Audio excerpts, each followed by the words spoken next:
let's continue with our interview, Mheshimiwa, if I can call you that. Yes. You have talked about young people. You have talked about, of course, the challenges that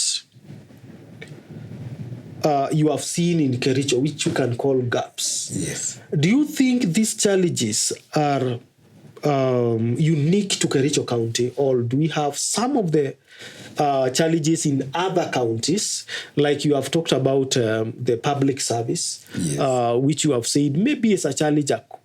I don't know. I don't want to say on your behalf, but you tell us.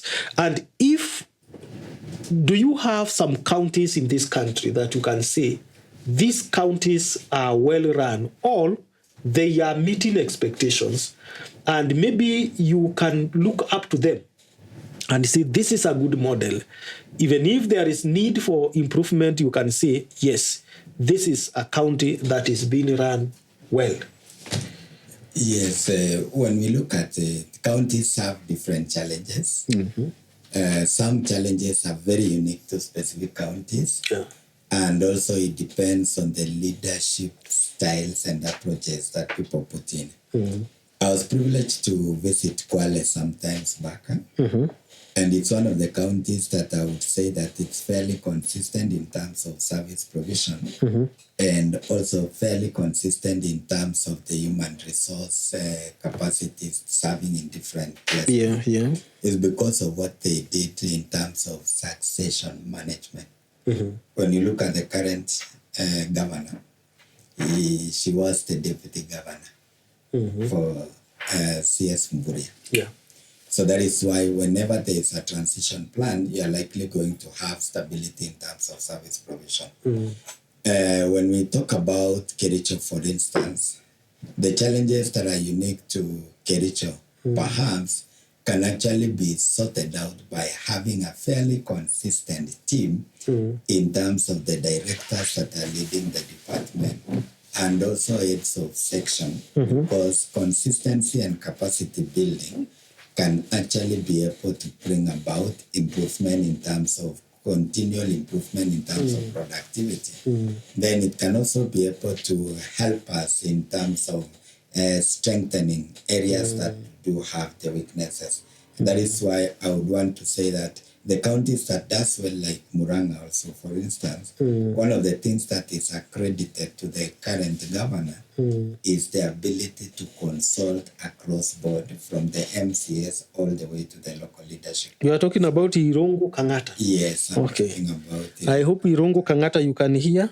Yes, then those are some of the things that have been able to pick us contributing to the success. So when we talk about the Kericho, what we need to be able to push is consultation across the leadership, from the national leaders to the local leaders to the spiritual leaders that we have across to the Mwananchi, because the problems that we've had in the past, when I look at the history of Kericho, is when the leader comes up with manifesto, then the leader will be implementing his manifesto, which may not necessarily be the agendas for the people of Kericho.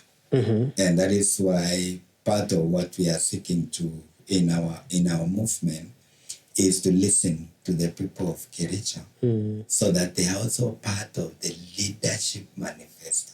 So that when it comes to implementation, you are implementing and capturing the aspirations of the people, right from the campaign all the way to the actual implementation. So it's very important.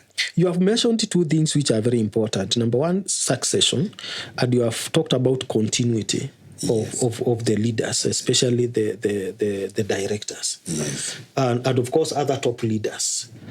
There are two, of course, ways of that continuity. There is continuity within the regime, and continuity across the regime.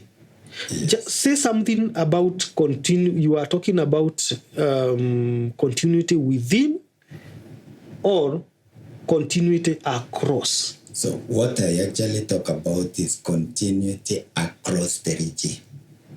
That means if you become governor, you are likely to retain some of the directors who are already working with the current government. With the current government, because you are sure?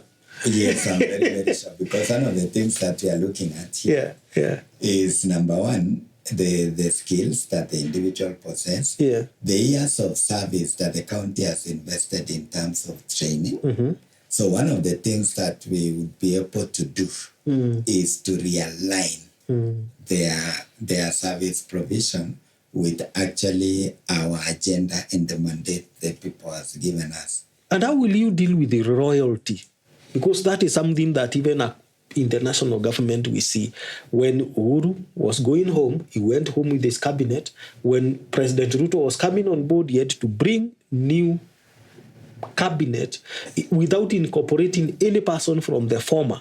Unless there are very few chances, how will you now be able to deal with the royalty with that kind of transition? So when we talk about it, when you see people changing, especially that very fast transition, then it would also mean that, one, it is not really the loyalty that we are talking about from the team there, but it's also lack of trust from the leadership at this level. So one of the things that I seek to do is to be able to trust the team that we will be able to. You can build the trust, number one, through clear communication of the objectives and the vision. Then number two, facilitating the team to also be able to deliver. And then number three is through also accountability.